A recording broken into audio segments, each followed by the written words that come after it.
அப்படிங்கிறது ஏன் திடீர்னு வருது அப்படின்னா, பெயரிடுதல் அப்படின்னு சொல்லும்போது நமக்கு ஒரு விஷயம் ஞாபகம் வரும். எல்லாரும் மனிதர்கள் இல்லையா? அப்ப எல்லாரும் மனிதர்கள்னா, ஒவ்வொருவரையும் ஒரு யுனிக்கா ஆக்குற முதல் விஷயம் எது? ஒருத்தரை பார்த்த உடனே நீ யாரு அப்படின்னு கேட்கிற கேள்விக்கு அடுத்த கேள்வி என்ன?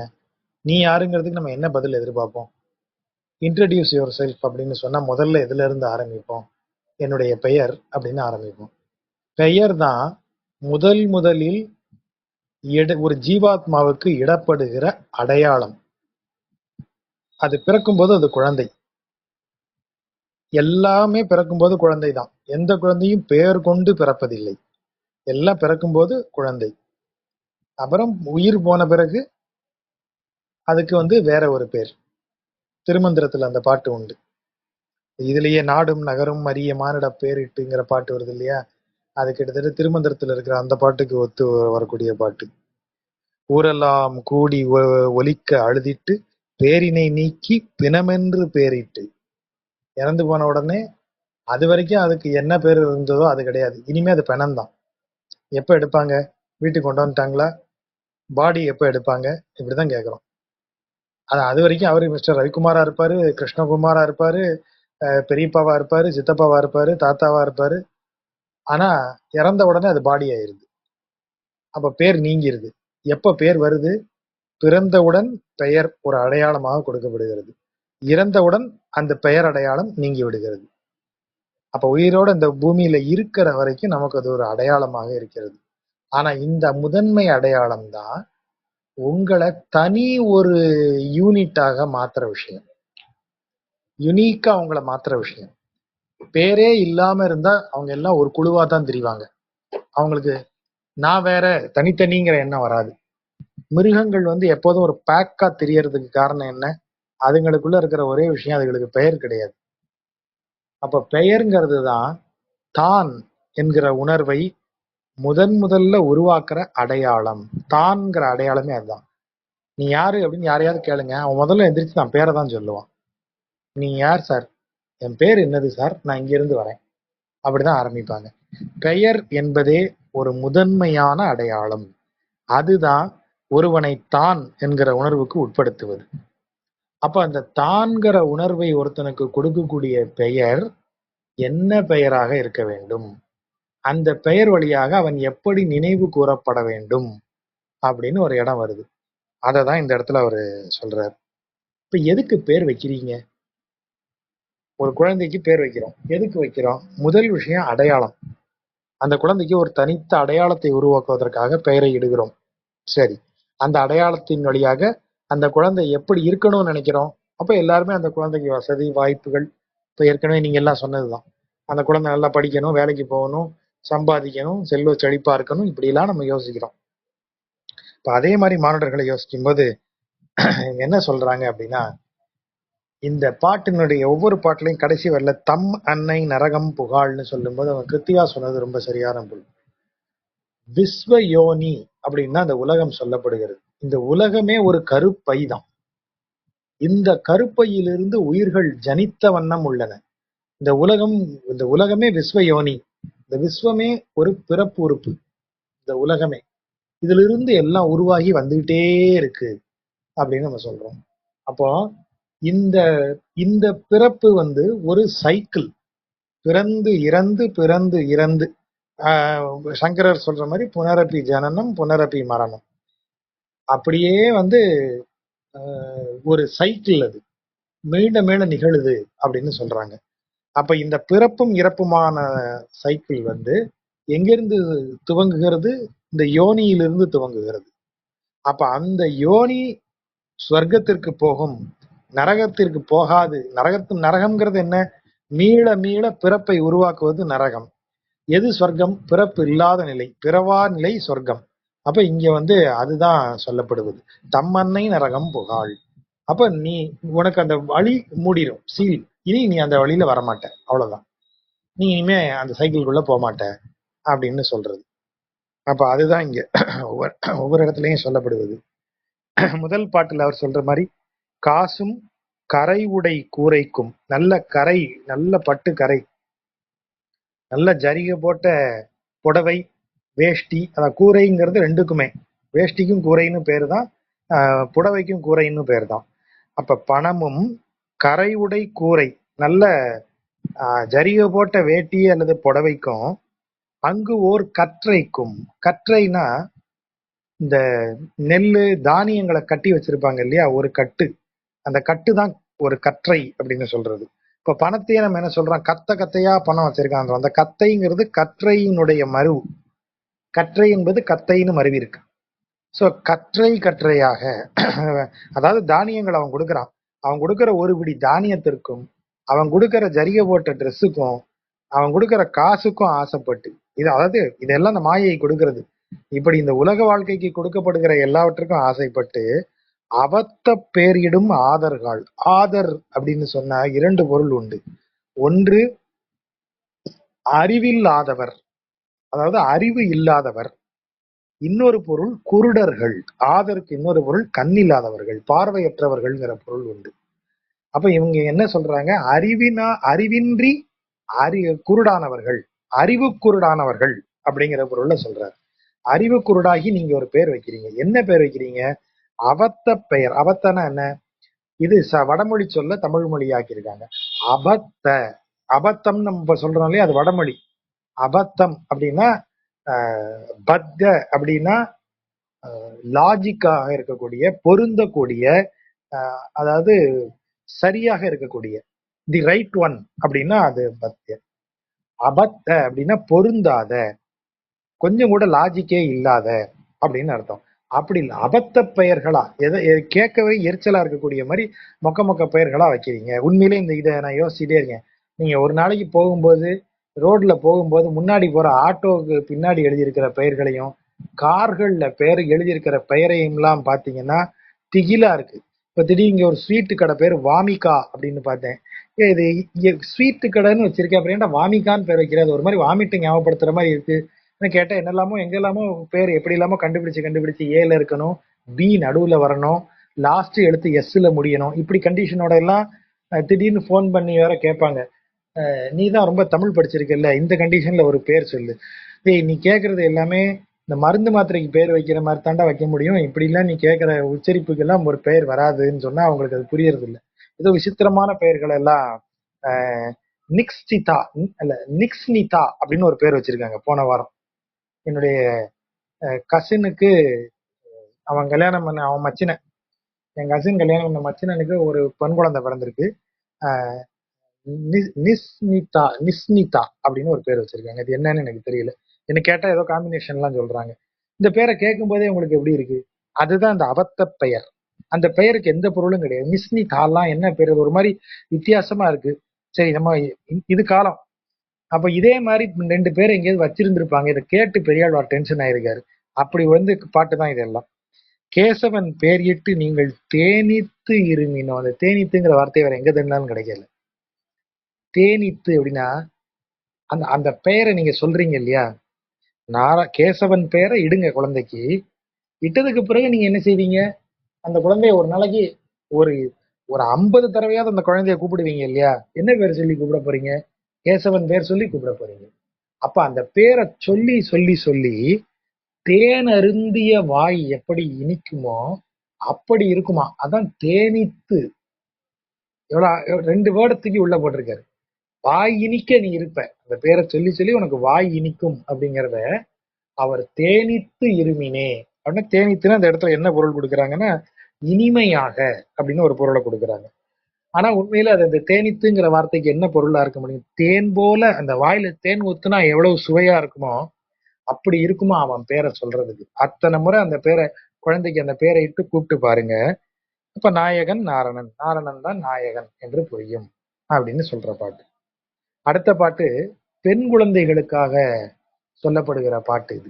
இப்ப இங்கதான் ஆடை சொல்லியாச்சே, கரை உடை கூரைக்கும் அங்கு ஒரு கற்றைக்கும். இங்க ஏன் சொல்றோம்?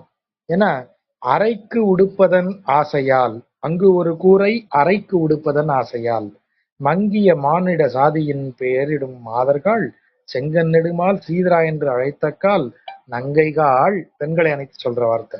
நாரணன் தம் அன்னை நரகம் புகாள். அதாவது இடுப்புக்கு ஒரு ஆடை அப்படின்னு சொல்லும் போதே அது மானம் காப்பதற்குரிய ஆடை அப்படின்னு சொல்றோம். அப்போ நீங்க வெறுமன இந்த உடல் அப்படிங்கிறதுக்கு ஒரு முக்கியத்துவம் கொடுத்து நீங்க இருக்கீங்கன்னு சொன்னா அது மங்கிய மானிட சாதியின் பெயர். அது வந்து ஒரு நீங்க நினைக்கிற மாதிரி அது இல்ல அப்படின்னு சொல்றாரு. அது ஏன் அப்படி இல்லைங்கிறத அடுத்த பாட்டுல எல்லாம் அவர் சொல்லிக்கிட்டே வர்றாரு. இப்ப இந்த உடலுக்கு கொடுக்கக்கூடிய முக்கியத்துவத்தை அவர் குறைக்கிறார். அது அப்படி இல்ல. நீங்க நாராயணன் பேரை வச்சீங்கன்னா உங்களுக்கு மறுபிறப்பே இல்லை அப்படின்னு சொல்லிக்கிட்டே வர்றாரு. அடுத்த பாட்டுல கொஞ்சம் கொஞ்சம் காரம் கூடுது. உச்சியில் எண்ணெயும் சுட்டியும் வளையும் உகந்து எச்சம் பொலிந்தீர்கள். எச்சம் பொலிந்தீர் மேல உள்ள வரையும் உங்களுக்கு புரியும். எண்ணெய் வச்சு தலையில் சுட்டி வளை முதலிய ஆபரணங்களை எல்லாம் அணிந்து அப்படின்னு அர்த்தம். அதெல்லாம் கிடைக்கும்னு சொல்லி உகந்து அதற்கு ஆசைப்பட்டு என்ன செஞ்சீங்க? எச்சம் பொலிந்தீர்கள். அது எச்சம்னா என்ன? எஞ்சுவது எதுவோ அது எச்சம். அதனாலதான் காக்கா எச்சம் போட்டுருச்சுன்னா என்ன அர்த்தம்? காக்கையிடமிருந்து அது உண்டது போக எஞ்சியது வெளியே வர்றதுதான் எச்சம். அப்போ மிஞ்சுவது எது மிஞ்சுகிறதோ அதுதான் எச்சம் என்று பொருள்படும். ஆகவேதான் கழிவுகளுக்கு எச்சம்ங்கிற பெயர் வந்தது. எச்சம்னா கழிவு இல்லை, எது மிஞ்சுகிறதோ அதுவே எச்சம். அப்ப இங்க எச்சம் பொலிந்தீர்கள்னா நீ அப்படி வந்து உன்கிட்ட இருக்கு, நீ எல்லாம் கன்சியூம் பண்ணி அதனுடைய மிச்சமாக எடுத்த ஒரு பிறப்பை கொடுத்திருக்க நீ. அது வெறும் உடல் சேர்க்கையினால் பிறந்த குழந்தை. அதால நீங்க பெருமை பீத்திக்கிறீங்க. எச்சம் பொலிந்தீர்கள். நீங்க ஒரு குழந்தையை பெறுவது அதற்கே உரிய அது நிறைய உண்டு பழைய கதைகள். குறிப்பிட்ட முகூர்த்தத்துல குறிப்பிட்ட இதுல அப்படித்தான் வந்து கணவனும் மனைவியும் சேர்ந்து ஒரு குழந்தைய பிறக்கணும்னு. ஏற்கனவே ராவணனுடைய பிறப்பே அப்படிதான். புலஸ்திய ரிஷியிட வந்து அந்த பெண் கேட்கிறா, என்னைய திருமணம் செய்துக்கோ, எனக்கு உன் மூலமாக குழந்தைகள் வர வேண்டும்னு கேட்கிறா. அவர் இருமா நல்ல நேரம்லாம் பார்த்து தான் செய்யணுங்கிறாரு. அந்த அம்மா அதெல்லாம் கிடையாது, எனக்கு எனக்கு டைம் இல்லை, வா இப்பவே அப்படின்னு சொல்லி பண்ணிடுறாங்க. அந்த நேரம் வந்து தவறான நேரம். ஆகவே பிறக்கக்கூடிய பிள்ளைகள் வலிமையானவர்களாக இருந்தாலும் அரக்க புத்தியோடு இருப்பார்கள்னு புலஸ்தியர் சொல்லிடுறாருன்னு ஒரு புராண கதை இருக்கு. அப்போ அது வெறும் எச்சம். கழிந்து மீதி வரக்கூடியதாகத்தான் பிள்ளைகளே பெற்றிருக்கீங்க. நீங்க அதை பெருமை வைத்திக்கிறீங்க.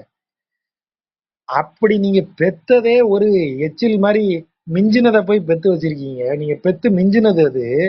நீங்க சாதனையா அதை உருவாக்கல. அது நீங்க உங்க கழிவு. அது அப்படி பெற்றிருக்கீங்க. என் செய்வான் பிறர் பேர் இட்டீர். பெத்ததே இப்படிங்கும் போது அது என்ன செஞ்சிடணும்னு எதிர்பார்த்து நீ வேற பேர் வச்சிருக்க. பிச்சை புக்கு ஆகிலும் எம்பிரான் திருநாமமே நச்சுமின். இப்போ இந்த வார்த்தை இருக்கு இல்லையா, பிச்சை புகிலும் கற்கை நன்றேன்னு ஒரு வார்த்தை இருக்கு. அதுக்கு பொருள் நம்ம எப்படி எடுத்துக்கிறோம்? பிச்சை புகினும் கற்கை நன்றே, பிச்சை எடுத்தாவது படி அப்படின்னு ஒரு எளிதான பொருளை சொல்றோம். அப்படி இல்லை. பிச்சை எடுத்தல் என்றால் என்ன? இங்க இருக்கிற நம்ம பேசுற அத்தனை பேரையுமே எடுத்துப்போம். எந்த வேலை வேணாலும் செஞ்சிருவோம் இல்லையா? எந்த ஒரு வேலையை செய்ய சொன்னாலும் செஞ்சிருவோம். வாங்க எல்லாருமாக சேர்ந்து சமூக சேவையாக ரோடுல இருக்கிற குப்பைகளை அள்ளுவோம். தாராளமா செஞ்சிருவோம். குப்பை அள்ளுறது வந்து ஒரு ஒரு என்ன செயல், ஆனா நம்ம சமூகத்துக்காக செய்யறோம், செஞ்சிடலாம். பிறருக்காக செய்யறோம் இல்லையா சமூகம்னா. நீங்க எதை வேணாலும் அப்படி பிறருக்காக செய்வீங்க. பிறருக்காக போய் பிச்சை எடுப்போமா நாம? சார் பிச்சை எடுத்து அந்த கலெக்ஷனை கொண்டாந்து கொடுத்தீங்கன்னா இங்க வந்து பல உயிர்கள் வாழும் சார், வாங்க சார் எல்லாருமா போய் பிச்சை எடுப்போம் அப்படின்னா போறோமா நாம? முதல் விஷயம், பிச்சை எடுப்பது மிக கடினம். திடீர்னு எங்கேயாவது இடத்துல நிக்கிறீங்க, உங்க கையில ரூபாயே இல்லை, எல்லாம் தொலைஞ்சிருச்சு. யாருக்கிட்டயாவது போய் சார் நான் வீட்டுக்கு போனோம், பஸ்ஸுக்கு ஒரு 50 ரூபா கொடுங்களேன்னு யார்கிட்ட கேட்கறதாவது நம்மளால முடியுமா?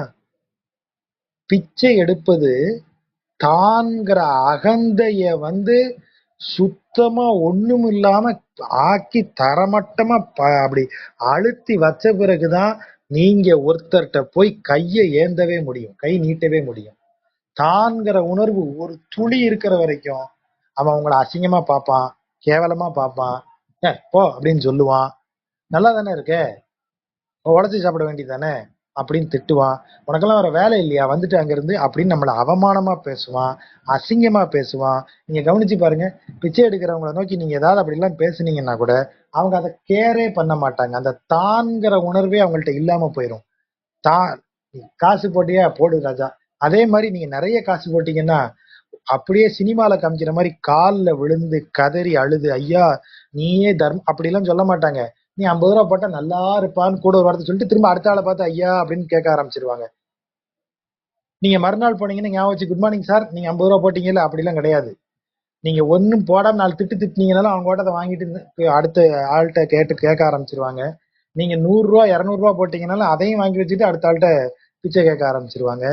ஏன்னா பிச்சை கேட்கும் மனநிலைக்கு ஒருவர் வந்து விட்டார் என்றால் அவருடைய தன்னகங்காரத்தை அவர் நல்லிஃபை பண்ணிட்டு தான் தான்கிற உணர்வு. நான் யார் தெரியுமா, எப்படி சம்பாதிச்சவன் தெரியுமா, எப்படி பெயர் பெற்றவன் தெரியுமா, என்னை எத்தனை பேருக்கு தெரியும் தெரியுமா, என்னை எல்லாரும் என்ன நினைப்பாங்க, இந்த தான்கிற உணர்வு சுத்தமா நல்லிஃபை பண்ணால் ஒழிய நீங்க ஒருத்தர்கிட்ட போய் பிச்சை எடுக்கிறதுக்கு கையை நீட்டவே முடியாது. பிச்சை எடுக்கிறது அவ்வளவு கஷ்டம். ஆனால் அந்த மனநிலைக்கு போய் நீ படிக்க தயாரா இருக்கணும். படிக்கிற விஷயத்துல நீ அந்த மனநிலை தான்கிற உணர்வை ஒதுக்கி வச்சுட்டு உனக்கு வித்தையை கத்து கொடுக்கறவன் போய் என் வீட்டு டாய்லெட்டை கழுவி விடுனா கூட நீ எனக்கு நான் கழுவி விடுறேன்ப்பா நீ சொல்லி தருவேன்னா நான் அதை செய்யறேன்னு போய் நீ நிக்கணும். நீ அதை செய்யணும். கற்பதற்காக நீ உன்னுடைய நான் என்கிற உணர்வை தான் என்கிற உணர்வை நல்லிஃபை பண்ணிட்டு தான் போய் நிக்கணும். அதுதான் அந்த பிச்சை புகினும் கற்கை நன்றேன்னு சொல்றது. அந்த மனநிலைக்கு போய் படிக்கிறது தான் நல்லது அப்படின்னு நீங்க ஒரு பொருள் எடுக்கலாம். இங்க அதே பொருள் தான். பிச்சை புக்கு ஆகிலும் நீ அந்த மாதிரி தன்னுணர்வு தான் என்கிற உணர்வு இல்லாம போகிற ஒரு நிலைக்கு வந்தா கூட நீ அப்போதும் விரும்பக்கூடிய பெயர் நாராயணனது பெயராக இருக்க வேண்டும். எம்பிரான் திருநாமமே நச்சுமென். அப்போது நச்சுதல் அப்படின்னா விரும்புதல். அதாவது நச்சு நச்சுன்னு அப்படின்னு என்ன அர்த்தம், ஒருத்தனுக்கு ஒரு பொருள் அது வேணும், உடனே வேணும், அது இப்பவே வேணுங்கிறது தானே நச்சு பிடித்தல்.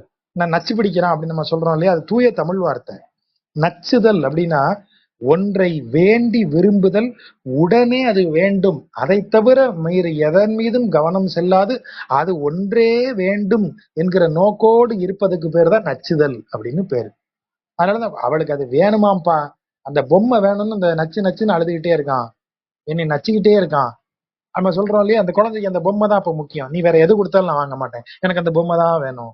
அந்த பொம்மை மேல இருக்கிற பிரியம் மாதிரி நீ என்ன செய்யணும், எம்பிரான் திருநாமமே அப்படின்னு அந்த அந்த விருப்பத்தை, அந்த வேற எதுவும் இணை வைக்க முடியாத ஒரு விருப்பத்தை வச்சு தான்கிற உணர்வு இல்லாம இருக்கும்போது அப்போ அந்த பிறப்பு மறுபிறப்புங்கிற ஒரு நரகு நமக்கு இல்லை. அதை விட்டுட்டு சும்மா தலைக்கு எண்ணெய் வச்சு அதுல சுட்டியும் மலையும் ஆபரணமுமாக அணிந்து, ஏன்னா உச்சின்னு சொல்லும் போதே நமக்கு தெரியும் நம்முடைய தலையை குறிக்கிறது, அது அகந்தையை குறிக்கக்கூடிய இடம். அது அந்த அகந்தைக்கு நீங்க எண்ணெயை பூசி அழகுபடுத்தி அதற்கு ஆபரணங்களை எல்லாம் பூட்டி வைக்கக்கூடிய அளவிற்கு இருந்தீங்கன்னா அது வெறும் எச்சம்தான். அது பிறப்பு இல்லை, அது எச்சம்.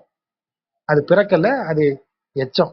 உன்னையெல்லாம் பெத்தாங்களா இல்ல எங்க இருந்தாலும் செஞ்சாங்களா அப்படின்னு கேட்கறது தான் இந்த பொருள்.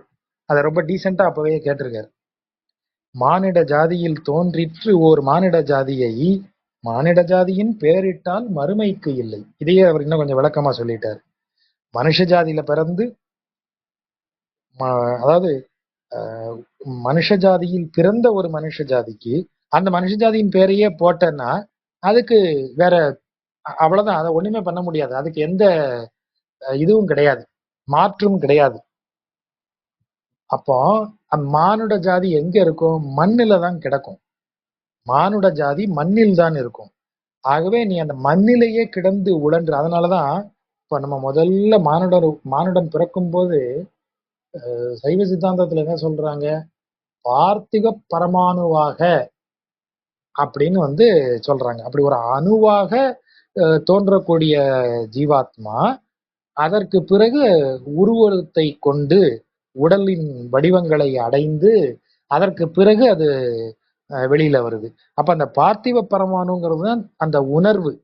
அது தான் என்கிற உணர்வை அடையும் போது அந்த உடலாக மாறுகிறது அப்படின்னு சொல்றாங்க.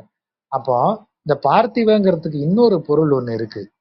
பார்த்திவனா மண் அப்படின்னு அர்த்தம். இப்ப பார்த்திவ லிங்கம் அப்படின்னு சொன்னா மண்ணால் செய்யப்பட்ட லிங்கம்னு அர்த்தம். அப்ப பார்த்திவ அப்படிங்கிற பொருள் இப்போ ஆடி மாசம், இந்த சிராவண மாசம் நம்ம சொல்றோம் இல்லையா, வட இந்தியால எல்லாம் வந்து நம்ம இங்க பிள்ளையார் செய்யறோம் இல்லையா, களிமண்ல பிள்ளையார் செய்து வழிபடுற மாதிரி அவங்க வந்து இப்ப மண்ணுனால சிவலிங்கம் செய்து வழிபடுவாங்க. அந்த பார்த்திவ லிங்கம் அப்படின்னு சொல்றது அது. அப்படி அந்த அந்த பார்த்திவ பரமாணுவை தான் மானுடனாக பிறக்கிறது. அப்ப அது மண்ணு. இது இது இங்க இல்ல. இந்த மண்ணுங்கிற பொருள் வந்து பல இடங்கள்ல வரும். நீங்க புறநானூறுல இப்ப நான் எனக்கு ரொம்ப பிடிச்ச பாட்டு அது. நான் இப்ப இந்த கட்டுரை புறவியில எழுதுற கட்டுரை தொடர் தலைப்பே அதுதான். நிலத்தொடு நீரே அப்படின்னு சொல்றோம் இல்லையா, அந்த பாட்டை வாசிச்சீங்கன்னா தெரியும். நீரோடு நிலமும் புனரியோர் ஈண்டு அப்படின்னு அது சொல்லுது. எது இங்க உடலாக வருவதே நீரும் நிலமும் இணைந்து உருவான ஒன்று அப்படின்னு அது சொல்லுது. இந்த மண்ணும் இந்த நீரும் நீரும் மண்ணும் இணைந்து உருவானத பிண்டம் தான் இந்த உடல் அப்படின்னு அவன் சொல்றான். எத்தனை வருடங்களுக்கு முன்னாடி அந்த பாட்டே அவ்வளவு அருமையா இருக்கும். அது எப்படி வளருது? திரும்ப இந்த நிலத்தில் நீர் பாய்வதால் தாவரங்கள் செழித்து அந்த தாவரங்களை உண்டு நாம வாழ்றோம். இந்த நீரும் நிலமும் இல்லைன்னா மனிதன் எப்படி உயிர் வாழ்வான்? அப்ப இந்த உடல் எப்படி உயிர் வாழும்? இந்த உயிர் வாழ தாவரங்கள் வேண்டும்.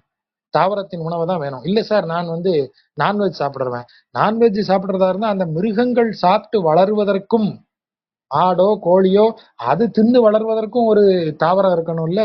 ஆடு மேயறதுக்கு புல்லே இல்லைன்னா எங்க இருந்து ஆடு வரும்? அப்ப தாவரங்கள் தான் அடிப்படை. தாவரங்களுக்கு எது அடிப்படை? நிலம் இருக்க வேண்டும், நிலத்தில் நீர் இருக்க வேண்டும். அப்ப நிலமும் நீரும் தான் உடலை உருவாக்குகிறதுன்னு சொல்றோம். இங்க அதேதான். அப்போ மானுட ஜாதியில் தோன்றிற்று, மானுட ஜாதியில் பிறந்து மானுட ஜாதியாகவே பிறப்பையும் எடுத்து மானுட ஜாதியின் பேரையே வைக்கிறீங்கன்னா நீ மண்ணாத்தான் இருக்க. இந்த மண்ணிலேயே உருவாகி இந்த மண்ணிலேயே இருக்க. அதனாலதான் அடுத்த வார்த்தை எப்படி போடுறாரு? வான் உடை மாதவா. ஆனால் நீ எந்த பேரை வைக்கணும்? வானுக்கு அதிபதி. வான்னா யாரு? எல்லாம் பூமிக்கு மேல இருக்கிற அத்தனை உலகங்களுக்கும் அதிபதி அவன்தான்.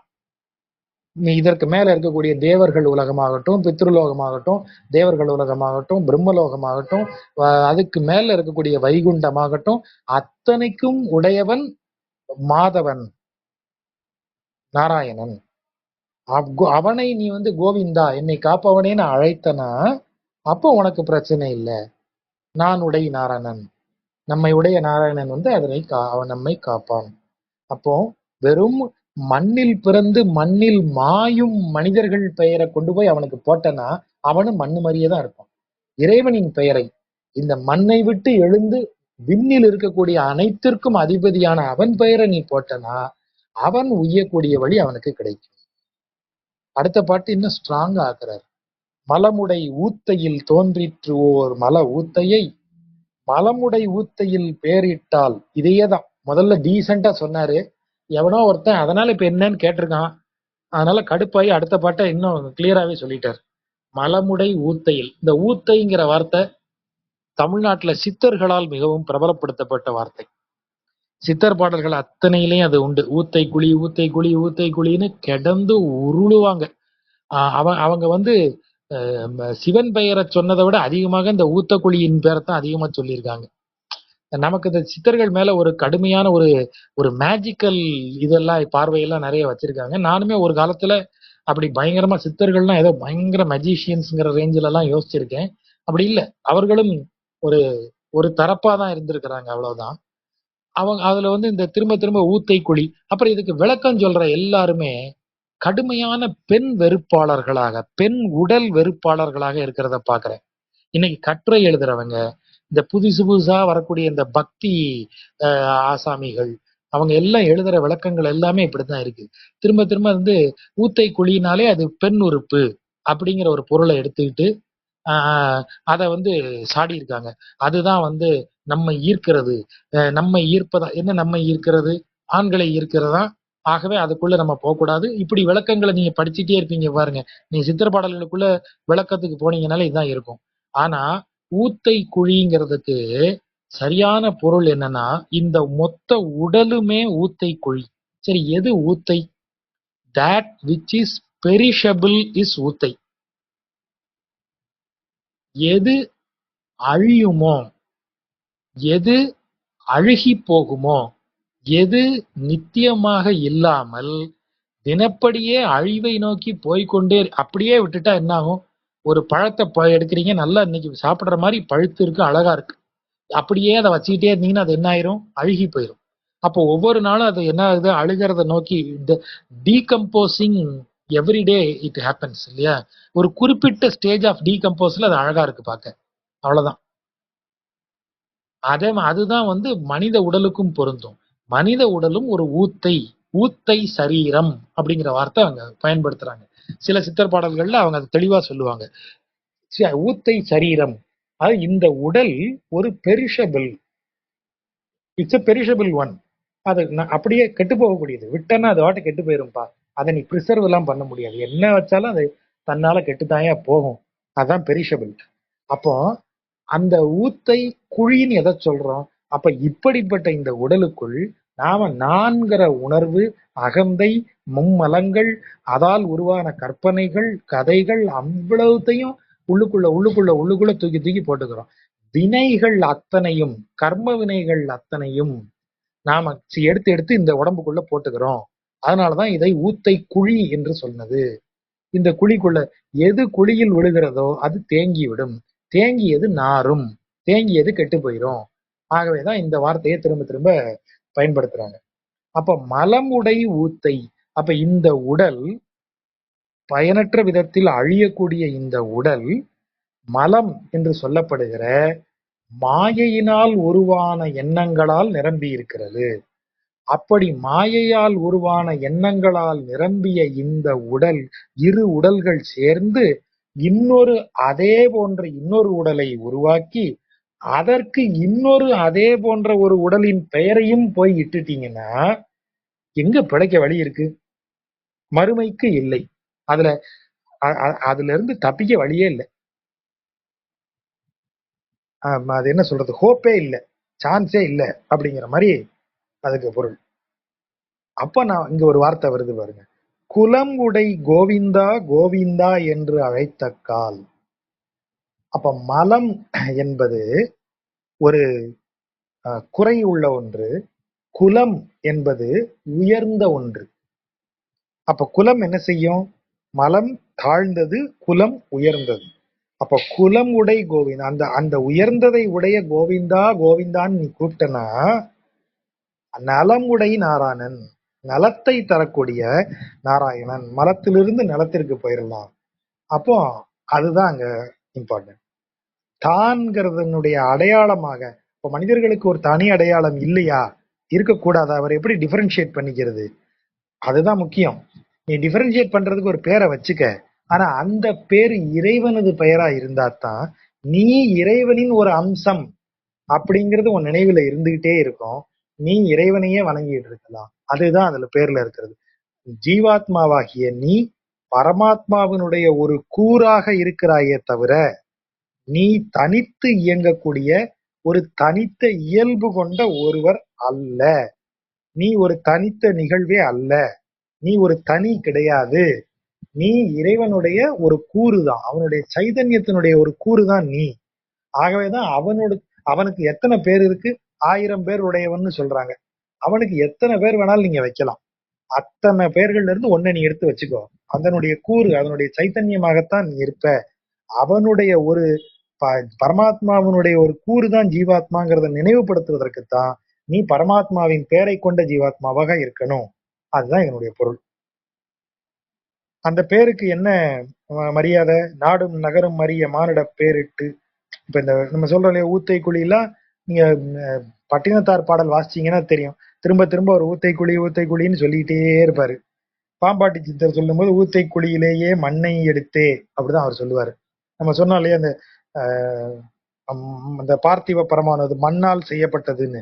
அத பாம்பாட்டி சித்தர் பாட்டுலயும் அப்படியே தான் இருக்கும். ஊத்தை குழியிலே மண்ணை எடுத்தேன்னு தான் அவரும் பாடுவார். அப்புறம் அடுத்த பாட்டு வரும்போது, நாடும் இந்த பெயர் வந்து நீ எப்போ நீங்குது இந்த பெயர் அப்படின்னா, மானிட பெயர் நீங்கிடும். நாடும் நகரும் அறிய மானிட பெயரிட்டு கூடி அழுங்கி குழியில் வீழ்ந்து வழுக்காதே.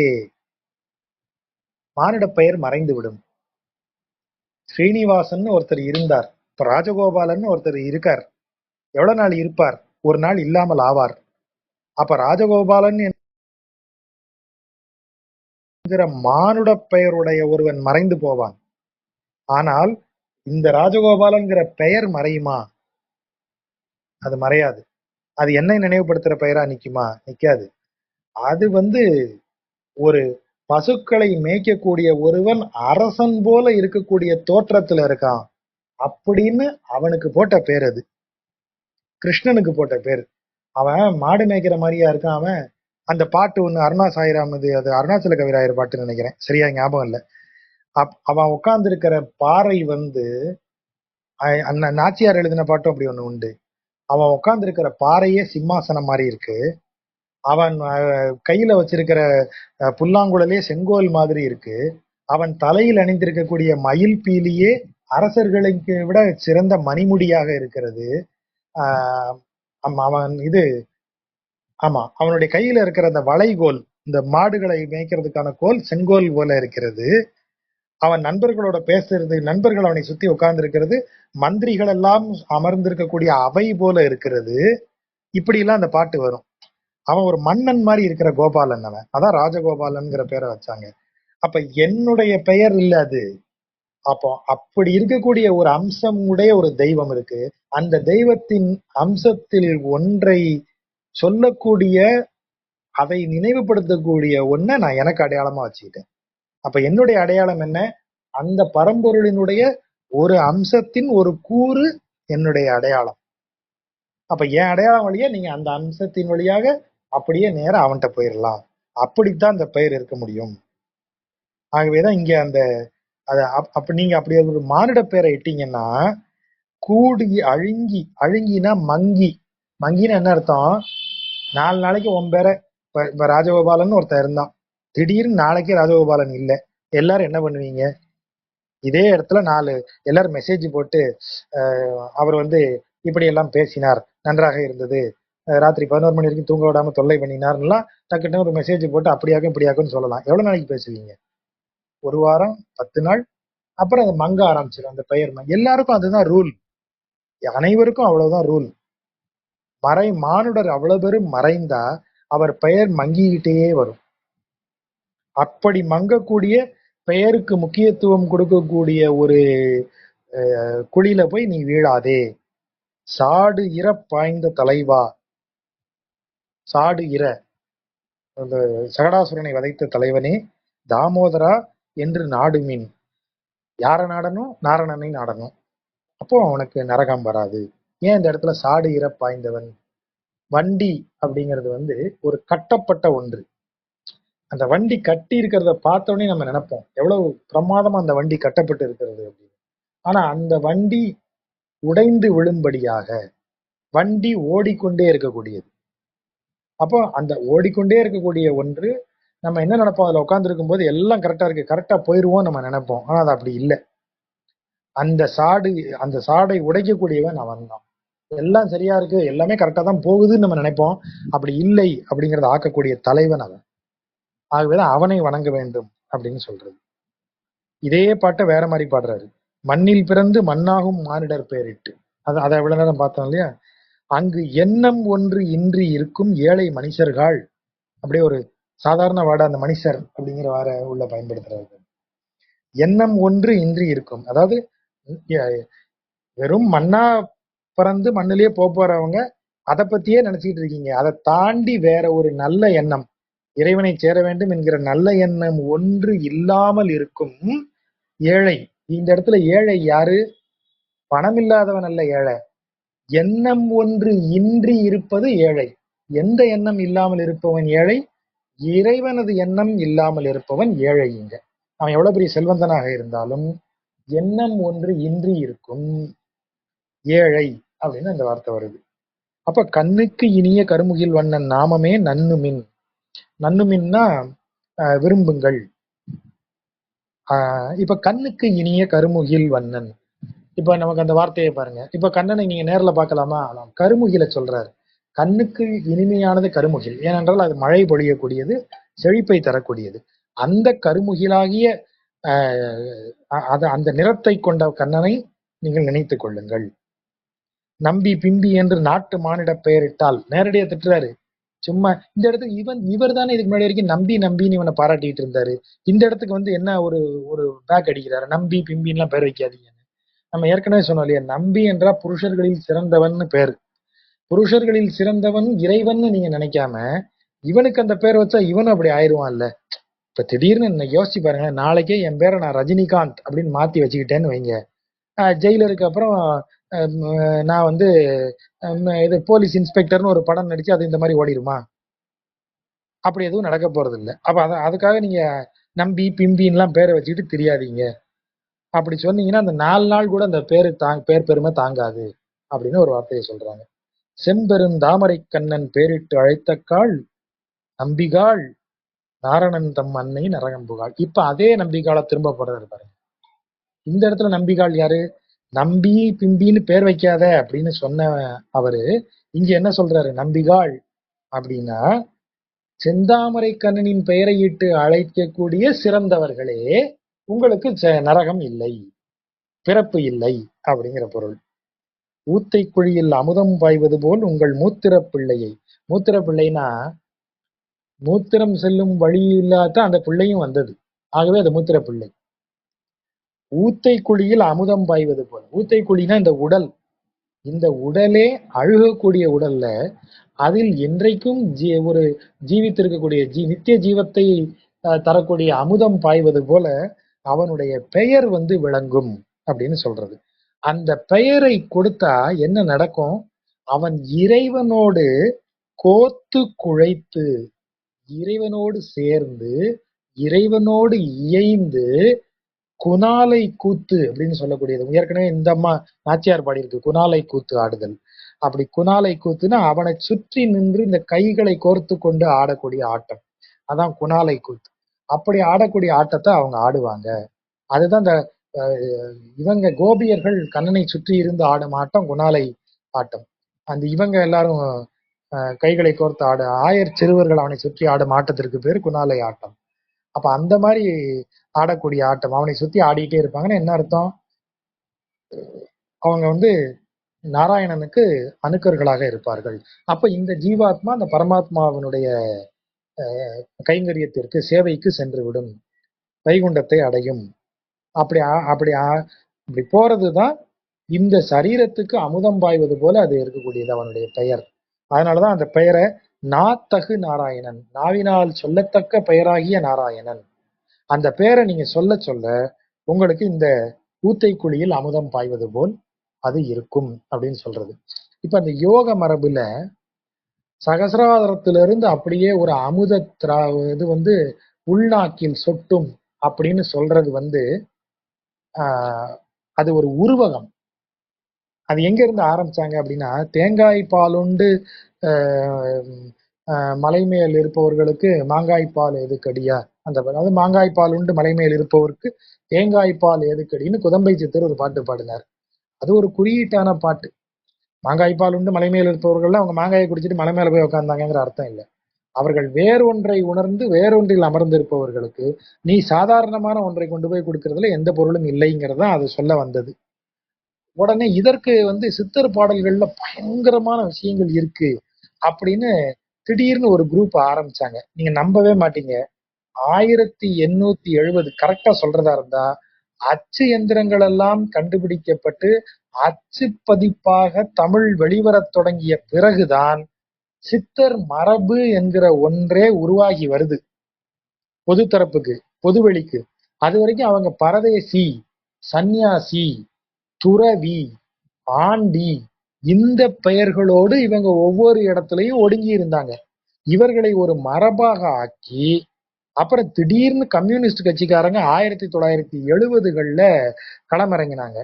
இவங்க புரட்சியாளர்கள், இவங்க சமூகத்துல, இந்து சமூகத்தில் புரட்சியை உண்டு செய்தவர்கள், இவங்க எல்லாருமே ரிபல்ஸ் அப்படின்னு இவங்க ஒரு கதையை ஆரம்பிச்சாங்க. இப்படி இவங்களா உருவாக்கி உருவாக்கி கொண்டு வந்தது. மாம்பழ கவி சிங்கராயர் உருவாக்கின மரபு தான் 15 சித்தர் மரபுங்கிற கணக்கு.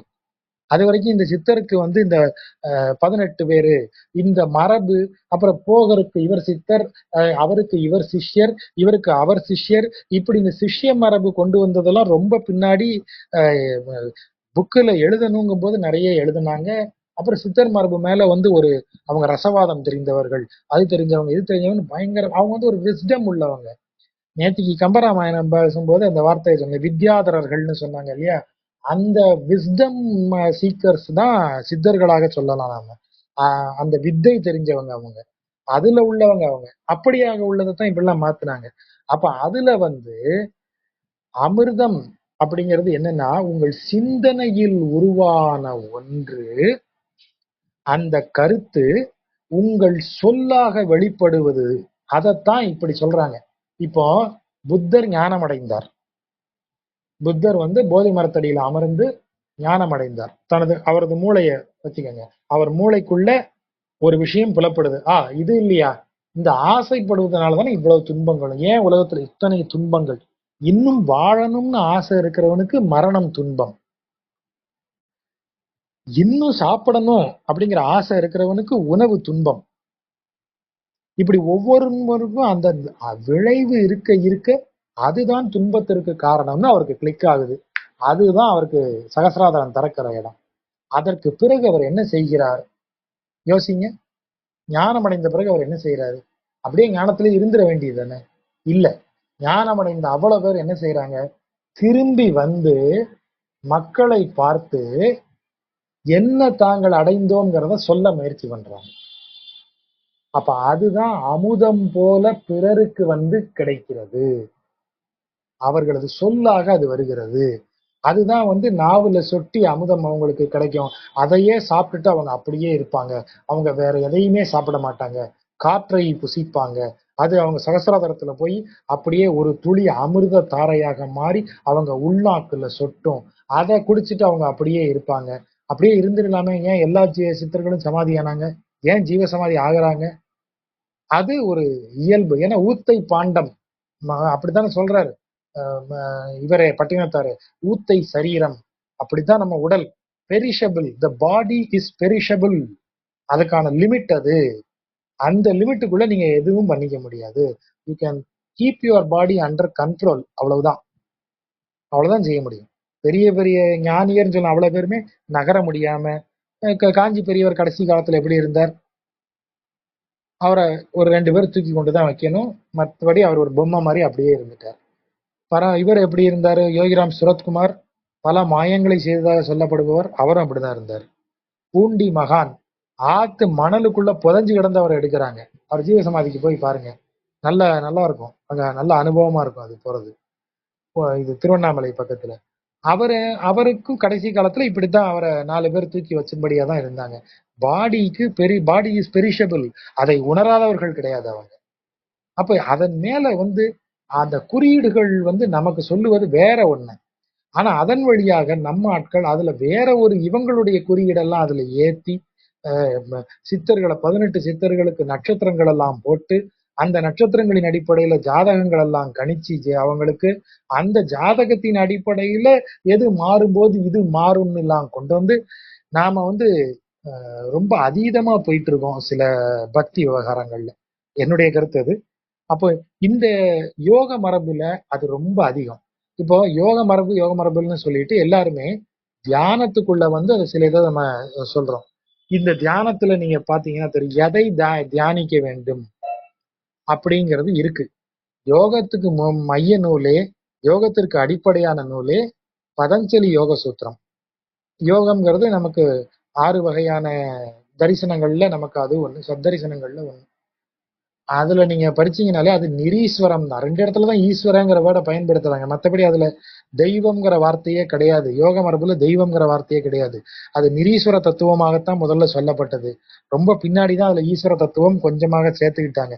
சாங்கியத்துக்கு எப்படி ஈஸ்வர சாங்கியம் நிரீஸ்வர சாங்கியம்னு பிரிக்கப்பட்டதோ அத மாதிரி லேசா யோகத்திலையும் கொண்டு வந்து சேர்த்துக்கிட்டாங்க. யோகமும் சாங்கியமும் கிட்டத்தட்ட ட்வின்ஸ் மாதிரி இருப்பாங்க. யோகத்துல ஆரம்பமே இந்த பிராக்டிஸ் வழியாக மனதை கண்ட்ரோல் பண்றது, எண்ணங்களை கண்ட்ரோல் பண்றது. இதை செய்வதற்கு உடலை கொஞ்சம் வசப்படுத்தி உட்கார வைக்கணும்.